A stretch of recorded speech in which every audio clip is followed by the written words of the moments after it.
नमस्कार मित्रांनो, सर्वांना गुढीपाडव्याच्या तसेच मराठी नववर्षाच्या हार्दिक शुभेच्छा.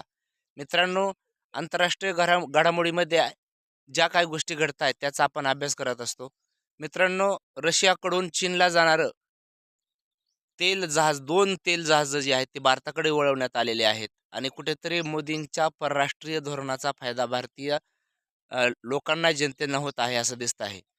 मित्रांनो, ज्या प्रकारे अमेरिकेनं अनेक राष्ट्रांना बोलवून आपण इराणचा खात्मा करू अशी प्रकारची भूमिका घेतली होती, परंतु कुठल्याही देशाने त्यांना पाठिंबा दिलेला नाही. कारण आज जरी अमेरिका इराणवरती तुटून पडलेला असला, तरी काही दिवसानंतर तोच अमेरिका आपल्यावरती तुटून का पडू नये किंवा का पडणार नाही याची भीती प्रत्येक देशाला वाटत आहे. आणि इथं कुठेतरी भारतानं सुद्धा अमेरिकेच्या विरोधामध्ये कठोर भूमिका घेतलेली आहे. त्यांनी व्यवहार तोडलेला आहे, व्यापार संबंध कमी केलेला आहे. त्यांच्या मोदींनी सांगितलेलं आहे, की जोपर्यंत भारतावर लावलेला टॅरिफ 18% पहिला 25% होता, आता 18% केलेला आहे.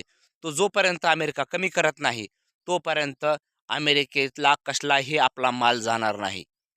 त्यामुळे पहिला देश या भूमिकेकडं सध्या मोदींचं लक्ष आहे.